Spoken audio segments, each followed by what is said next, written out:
A gente está conversando sobre os princípios e tendências do empreendedorismo. Tudo esses exemplos que a gente falou de compras pela internet, supermercado, a Rap, que é essa... A Rap é uma startup. Isso é uma iniciativa, é um empreendedor, é um empreendedorismo.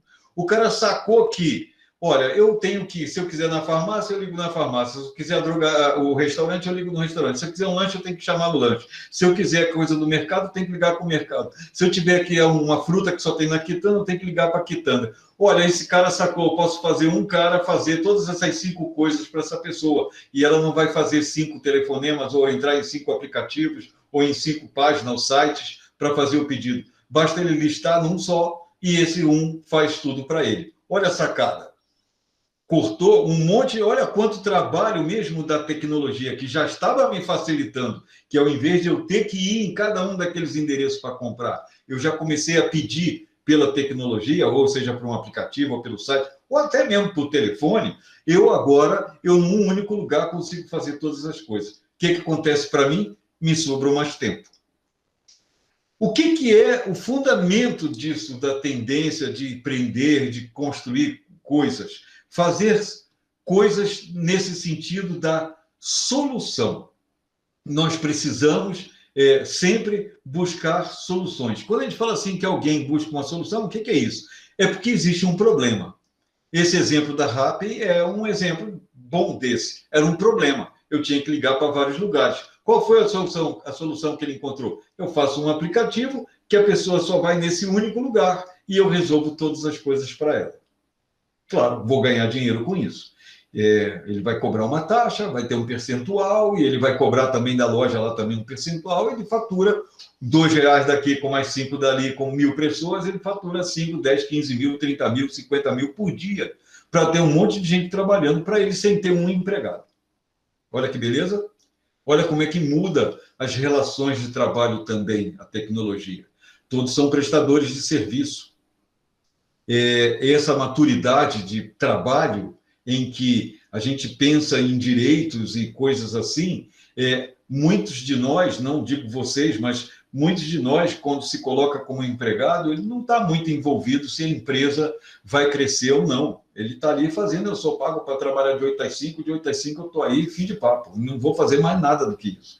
Então, quando você passa a ser o produtor do seu resultado, eu tenho certeza que você se move mais. Então, esse é daí que começa a história do empreendedorismo. Então, o fato de você buscar. Então, o conceito de empreender tem a ver com o conceito de resolver, de buscar uma solução ou apresentar uma solução para pessoas, para empresas, para um mercado, para uma sociedade, para um grupo grande. Que impacto? Um dos impactos a gente já falou, começa a sobrar mais tempo na vida de todo mundo. Que antes eu gastava tempo no meu deslocamento. A partir do momento que não, por exemplo, eu moro aqui em Jaú. Eu moro em Jaú, eu dou a faculdade de vocês em Pederneiras. Eu tinha que sair daqui em 6h15, 6h20, para pegar a rodovia, passar do pedágio, entrar lá em Pederneiras, está aí 10 para as 7, mais ou menos 15 para as 7, chegar em Pederneiras e 7 horas estar na sala de aula. Bom, o fato de eu estar aqui em casa, eu ganhei 40 minutos para ir e 40 minutos para voltar. Mais 2 ou 3 ou 4 ou 5 litros de combustível, mais 2 pedágios. Olha quanto eu economizei fazendo isso tudo aqui dentro de casa. Me sobrou mais dinheiro, que esse dinheiro desse custo eu não tenho. O que eu faço? Acabei comprando um equipamento melhor, trocando um monitor, ou até um tênis novo, ou uma bicicleta, sei lá, foi dando para juntar um dinheirinho que eu gastava durante o semestre nesse deslocamento. E me sobrou tempo de quê? Eu posso ler alguma coisa, produzir um material novo, fazer alguma coisa a mais. Eu estou trabalhando muito mais agora do que antes. Até pela própria estratégia de aula que eu preciso fazer do remoto, eu trabalho mais do que antes. Então, vamos lá.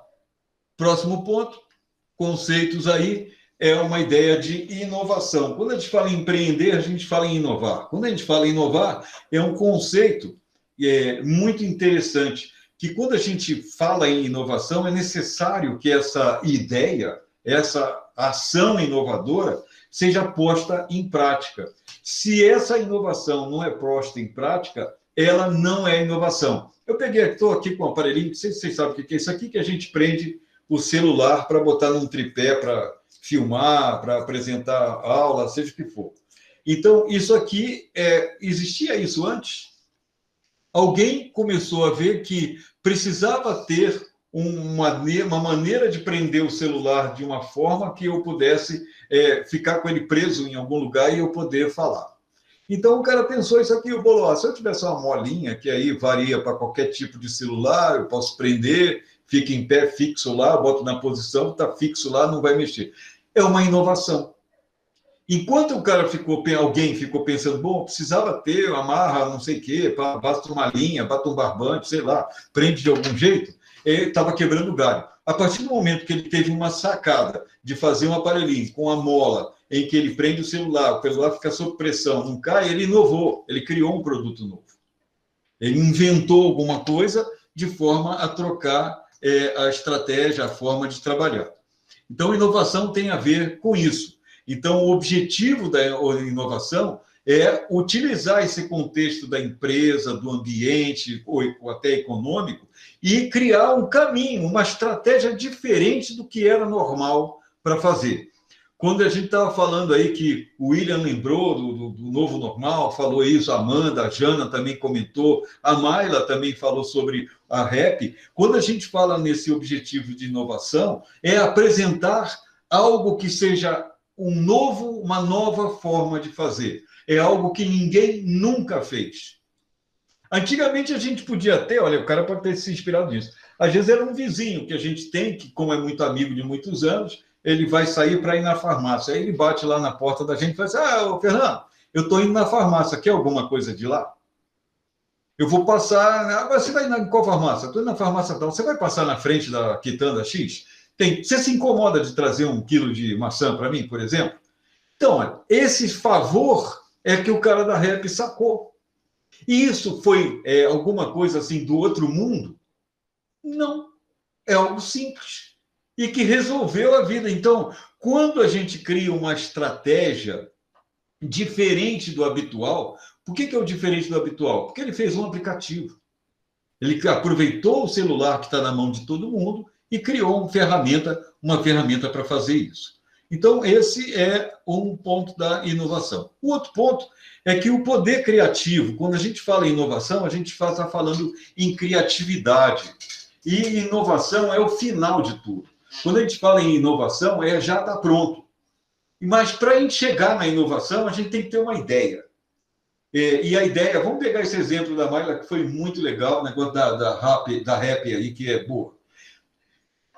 O cara pensou o seguinte, se para o cara tem alguém comprar alguma coisa em algum lugar, tem que ir em tantos lugares, ou tem que telefonar para tantos lugares, ou acionar o aplicativo de tantos lugares, eu acho que se eu conseguir fazer que exista um único que concilie, né, que junte todos eles, talvez seja uma boa ideia. Então ele colocou no papel, descreveu isso, vou inventar então um aplicativo, vamos fazer uma pesquisa para ver se é possível programar, desenvolver um aplicativo dessa forma. O que precisa ter nesse aplicativo para ser fácil de ser usável, né, ser instalável, ser levinho, porque senão o pessoal chia de baixar isso no celular, funcione rápido, não trave, não tem todos os problemas que a gente tem que resolver. Então, ele pegou essa invenção, descreveu isso tudinho, até aí uma ideia, botou numa ideia, essa é uma invenção, desenhou como é que teria que ser esse aplicativo e botou para funcionar e aí começou a utilizar. E aí é a inovação.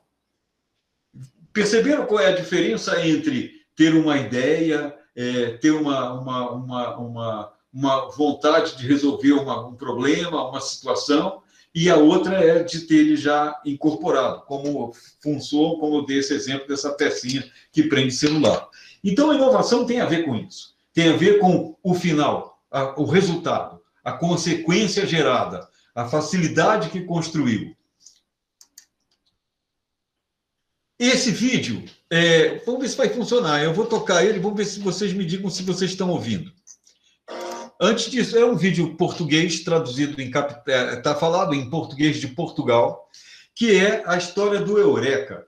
Alguém conhece essa história do Eureka e do Arquimedes? Como é que ele criou uma maneira de fazer um volume e tudo mais? Pode falar, Amanda. Não, eu ia falar que eu não lembro, que eu não assisti, que eu não vi. Tá. Ele é curtinho, é um pedaço, na verdade é uma série. Tem no YouTube vários do Arquimedes, com histórias diferentes do Arquimedes. Arquimedes foi um filósofo também, um pensador, um matemático, um físico, um biólogo da antiga Grécia, e ele tinha um desafio. E Arquimedes, fez muita coisa na área de hidráulica, muita coisa da física, do ramo do volume, né, de volumetria, de transmissão de líquidos, flutuabilidade, os canais, os vasos comunicantes, muita coisa da física, da área, principalmente dos líquidos, né, do fluido, vem de Arquimedes. Então, ele é um grande sacador e vamos ver se a gente consegue. Eu vou botar um pouquinho do áudio, eu queria que vocês só me dissessem se dá para ouvir. Olá, meus pais. Dá para ouvir? Dá, pode colocar. Tá, então vamos lá. Filho. Arquimedes, eu estava tão preocupada. Não tinhas de ficar preocupada. Alexandria é uma cidade segura. Eu estive a estudar com Euclides, o maior matemático do mundo. Estudaste bastante? Acho que sim. Euclides ficou satisfeito comigo e eu tive uma ideia para resolver a quadratura do círculo. O quê? A quadratura do círculo? O quebra-cabeças de todos os sábios? Não pode ser. Tu vais ver, pai. Entretanto, vou apresentar-te ao rei Hierão. Poderá ser-te útil? Filhas, astrónomo do palácio e o seu filho Arquimedes têm uma audiência à vossa majestade. Podem entrar! Então, filhas, o teu filho Arquimedes voltou de Alexandria, hein? Sim, majestade. Onde muito aprendeu. E era preciso ir tão longe para aprender? Não teremos em Siracusa sábios suficientes? Temos, majestade, mas o maior de todos, Euclides, ensina em Alexandria. Então, Arquimedes, vais poder mostrar o teu saber. Aproxima-te. O meu Arives fez-me esta coroa toda em ouro, pelo menos é o que ele diz. Mas desconfio que ele me enganou. Desconfio que ele usou no interior da coroa um metal menos nobre, menos custoso. Agora diz-me, será possível sabê-lo sem destruir a coroa? Pronuncia-te, Arquimedes. Não é possível, majestade. Teria-de-se partir a coroa. E era uma pena partir uma coroa tão bonita. Eu não pedi a tua opinião, Nabotos. Pergunto-me até se não estarás feito com o outro. Então, Arquimedes, mostra-nos o teu saber. Vou tentar, mas preciso de algum tempo, majestade. Chega-te um dia ou precisas de 2? 2 dias devem chegar, majestade.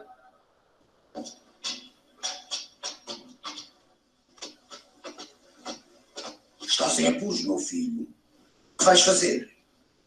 É preciso calcular o volume da coroa. Depois, pesando-a, podemos verificar se o seu peso corresponde ao do ouro, que é um metal pesado. Calcular o volume? Oh, estás a brincar. A coroa tem uma forma demasiado complexa. É impossível. Vou pensar no problema, pai. Entretanto, anda. Vamos aos banhos para descontrair.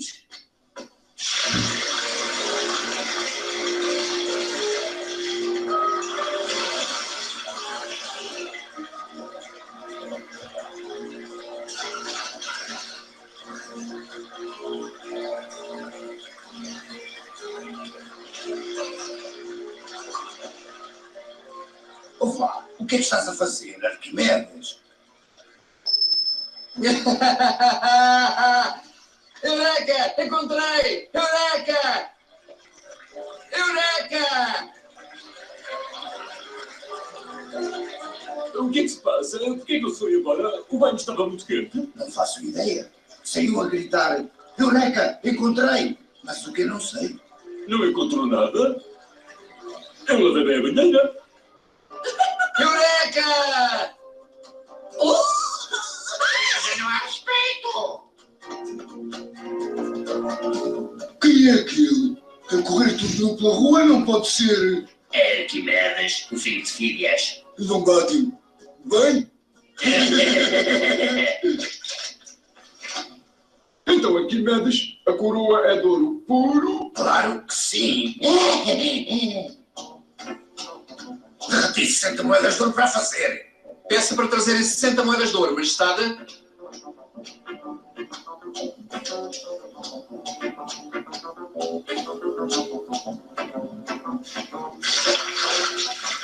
Cuidado! As minhas sandálias! Vou constipar-me! Pesa a coroa, menos o peso do seu volume de água, que transbordou. Veja. Tragam umas moedas de ouro.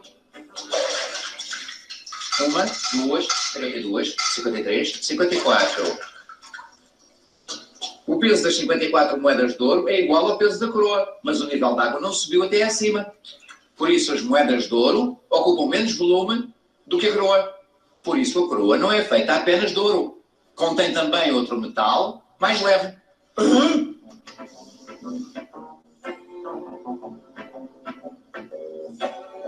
Sim.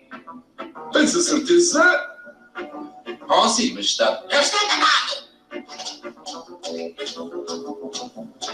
A coroa foi feita com 60 moedas de ouro puro! Nós pesámos-la!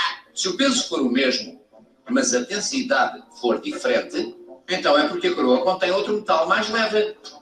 Espera. Assim vão perceber melhor. Como vê, o peso é o mesmo, mas a almofada é maior. É feita de um material menos denso do que o ouro. Juro-vos, majestade, sou um homem honesto. Não conseguiria fazer nada que... Há uma maneira de verificar. Qual? Traz-me um martelo. Cuidado, Arquimedes. É bom que tenhas a certeza. Se a coroa for de ouro puro e tu a destruires... Nesse caso, majestade, a minha mão será cortada.